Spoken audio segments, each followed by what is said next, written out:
But here we have it.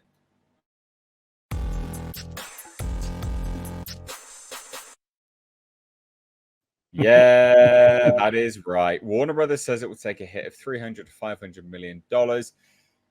In fact, they have adjusted their sort of profit potential, what they think their earning potential. What about Barbie? Well, this is the thing. So in an official regulatory filing earlier today, Warner Brothers Discovery announced that it has lowered its 2023 adjusted earnings forecast to $10.5 billion from $11 billion, which means the studio would take a hit of $300 to $500 million. They say it's predominantly due to the impact of the strikes. Hilarious, considering they were loud-mouthing their $100 million saving. Now, the really interesting thing here is the turnaround from CFO Gunnar Wiedensfels. So he said, uncertainty in the studio segments has increased with the dual strikes. This may have implications. This is old, by the way. He's got a new statement. This may have implications for the timing and performance of the remainder of the film slate, as well as our ability to produce and deliver content. And while we are hoping for a fast resolution, our modeling assumes a return to work date in early September. Should the strikes run through the end of the year, I would expect several $100 million of incremental upside to our free cash flow guidance and some incremental downside for adjusted EBITDA. Today's commentary, not so bright. While Warner Brothers Discovery is hopeful that these strikes will be resolved soon, it cannot predict when the strikes will ultimately end. With both guilds still on strike today, the company now assumes the financial impact to Warner Brothers Discovery of these strikes will persist through the end of 2023. And they've already started moving stuff as a result of it as well. So this, to me, is twofold, right? This is, to me, them hiding behind the strikes as their reasoning for lower cash flow. But actually what it is their garbage superhero movies being a monumental failure. One specifically. And I'll tell you which one cost about this much money and didn't make a dime. Well, that would be The Flash. The Flash. Yeah, I guarantee you a big chunk of that money is The Flash. Wow. No, you are completely right. And exactly the same train of thought I had is that they and so note the timing of when they've done this. They've done it early September. They're going to have another earnings call soon into another quarter of the year. So they've adjusted their earning potential, their projected forecast, so they can sort of marry up and go, oh, well, actually, we did all right. Or, oh, actually, we've just come under the expectations. That's what it is. Well, and I want to count down from here to where, because we just found out that the Avengers Endgame, as we've been learning with all of these movies, are costing a hell of a lot more than they're reporting. Because as we keep telling people, all they're reporting is the initial budgets. Mm-hmm. They're not reporting what these movies actually cost. And I'll tell you right now, if Star Wars Force Awakens and all the Avenger and MCU films cost $100 to $200 million more than what they tell you, from what I was told by several inside sources at Warner Brothers, this is not only the most expensive movie that Warner Brothers ever made, it's the most expensive movie ever made.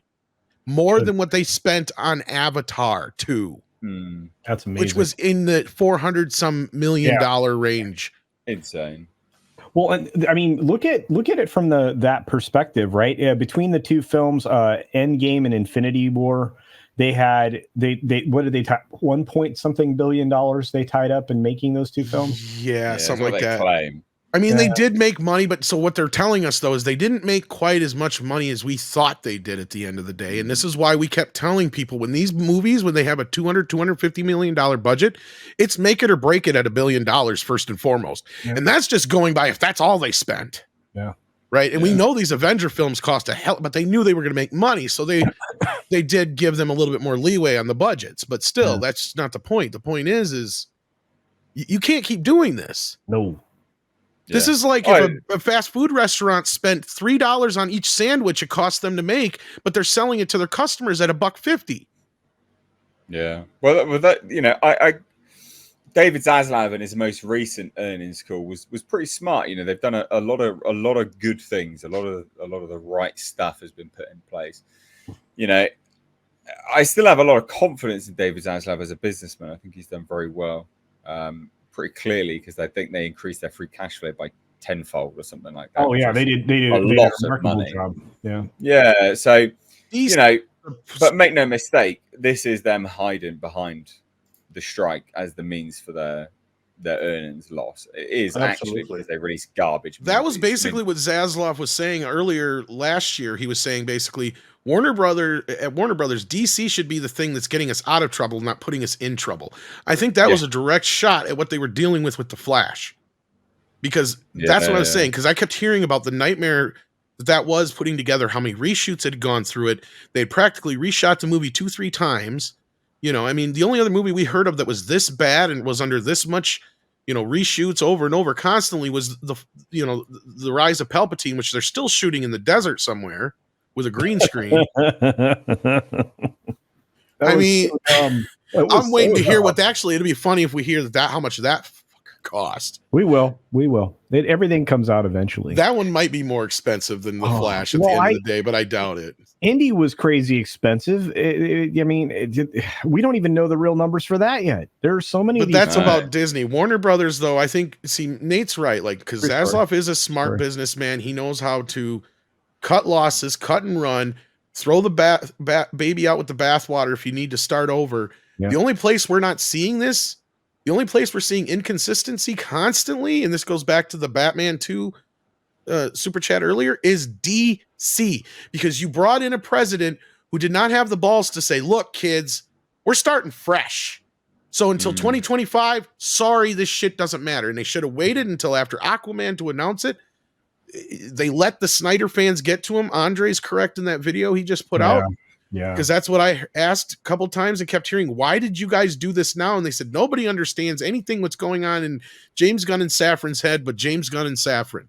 Like, there's some people in the upper, and I got this confirmed now recently in recent reports, because I was hearing it before, that even some people up in the upper, management were just like, we have no fucking clue what they're doing right now, but they're destroying any goodwill they had going into this.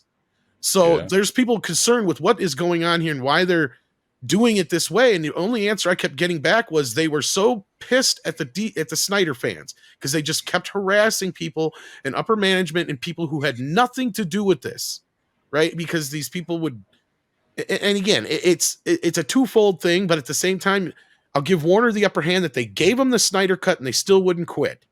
But that still isn't a good enough reason why they should have done this. They should have let it play out till the end of this year, dumped Aquaman at the end of this year.